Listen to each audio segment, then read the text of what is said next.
Palavra da Verdade, devocional de 29 de agosto. As faces da avareza. Então lhes recomendou: tende cuidado e guardai-vos de toda e qualquer avareza, porque a vida de um homem não consiste na abundância dos bens que ele possui.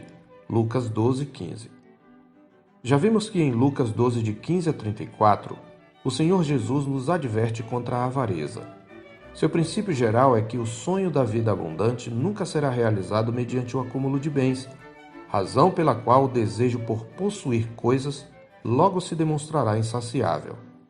Na parábola do rico insensato, aprendemos 4 verdades que confrontam nossa tendência à avareza. Primeiro, que a riqueza em última instância é uma dádiva de Deus e não fruto de nosso trabalho ou potencial. Segundo, que a própria vida é um empréstimo que a qualquer hora pode ser cobrado. Terceiro, que a avareza produz solidão. E por fim, em quarto lugar, que a verdadeira riqueza só pode ser desfrutada em Deus e para Deus. Mas se quisermos combater a avareza, precisamos começar pelo nosso próprio coração. E uma vez que ele é enganoso mais do que todas as coisas e desesperadamente corrupto, a avareza nem sempre nos será evidente. Quando examinamos na Escritura as ocorrências da palavra traduzida em nosso texto por avareza, descobrimos que esse pecado assume várias faces e se manifesta de diferentes maneiras. Em primeiro lugar, observando o litígio entre irmãos que motivou a advertência de Jesus, percebemos que a avareza se manifesta no apego às coisas em detrimento das pessoas. Devemos amar as pessoas e usar as coisas, mas o avarento ama as coisas e usa as pessoas. Por isso ele tem dificuldade de compartilhar o que tem com os outros. Devemos distinguir o zelo legítimo, que como mordomos devemos ter pelos bens que o Senhor nos confiou, daquela pena avarenta e idólatra. Ser econômico e zeloso é uma coisa, ser muquirana e penoso é outra. Em segundo lugar, na própria aplicação que nosso Senhor faz de suas advertências, podemos ver que a avareza se expressa na simples ansiedade pelo pão e pela roupa de cada dia. Vejamos como Jesus conclui seu ensino sobre a avareza. Ele se dirige especialmente aos seus discípulos dizendo: por isso eu vos advirto, não andeis ansiosos pela vossa vida, quanto ao que haveis de comer, nem pelo vosso corpo, quanto ao que haveis de vestir. No verso 22. Em terceiro lugar, se, como vimos, a avareza é um sinônimo de insaciabilidade, podemos concluir que uma de suas faces, despercebida da maioria, é o consumismo. Muitos pensam que avarento é somente o que retém demasiado suas posses. Mas uma vez que o consumismo é fruto do desejo de querer sempre mais, ele é uma das expressões mais flagrantes da avareza e uma marca característica da nossa geração. Assim, o gastão é tão ou mais avarento do que o muquirana, pois é a avareza que produz a compulsão para comprar e possuir o de que não necessitamos. Com raras exceções, a avareza é um pecado de todo endividado crônico. Em quarto lugar, outra face da avareza é a busca e uso da posição ou status em benefício próprio. Paulo declara aos Tessalonicenses: a verdade é que nunca usamos de linguagem de bajulação, como sabeis, nem de intuitos gananciosos. Deus disto é testemunha. 1 Tessalonicenses 2:5.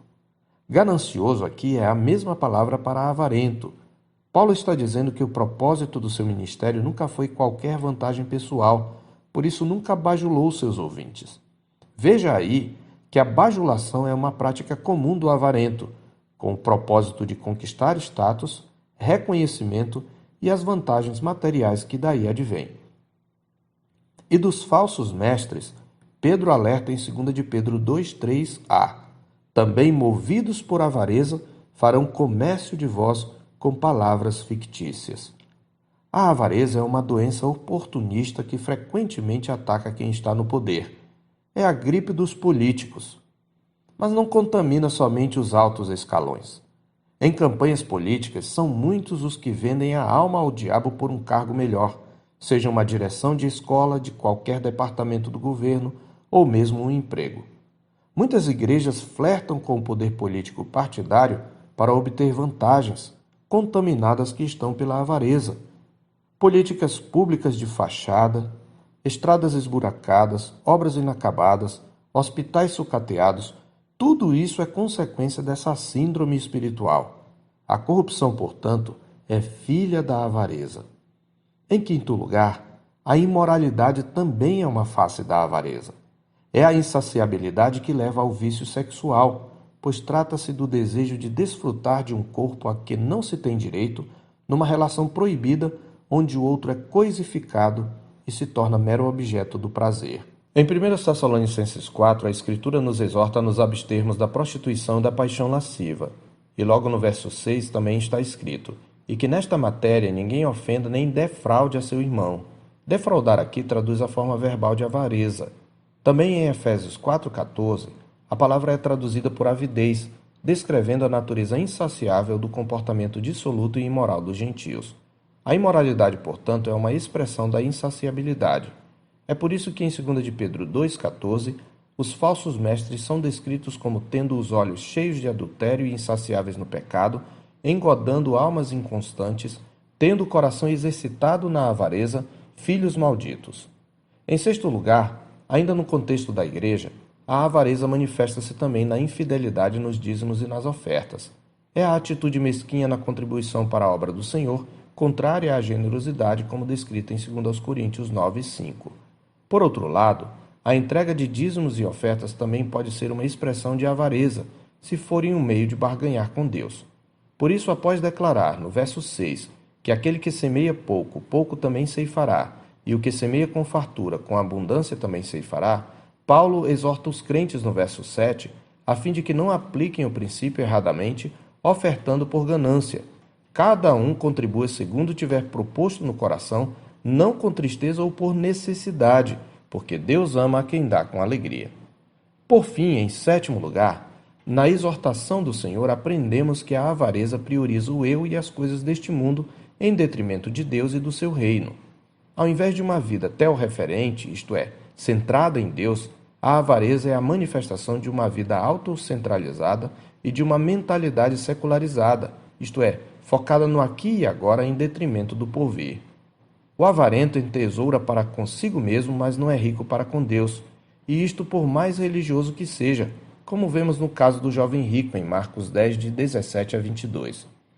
Somente aqueles que estão em Cristo podem ser verdadeiramente libertos do poder dessa hidra chamada avareza. Em Cristo, tudo o que era lucro se tornou em perda, como testifica Paulo, mas o que era para mim lucro, isto considerei perda por causa de Cristo. Sim, deveras considero tudo como perda por causa da sublimidade do conhecimento de Cristo Jesus, meu Senhor, por amor do qual perdi todas as coisas e as considero como refúgio ou esterco para ganhar a Cristo. Filipenses 3, 7 e 8. Cristo é a joia preciosa diante da qual empalidecem todos os tesouros deste mundo. Aquele que está em Cristo não precisa perseguir status, pois sabe que nele já está assentado nos lugares celestiais. Assim ele busca as coisas lá do alto, onde Cristo vive, assentado à direita de Deus, enquanto faz morrer diariamente sua natureza terrena, à qual pertence a avareza, que é a idolatria. Pois em seu coração ecoa a convicção, porquanto para mim o viver é Cristo e o morrer é lucro. Eu sou o pastor Marcos Augusto, pastor da Terceira Igreja Presbiteriana de Boa Vista, em Roraima. Tenha um bom dia na paz do Senhor Jesus.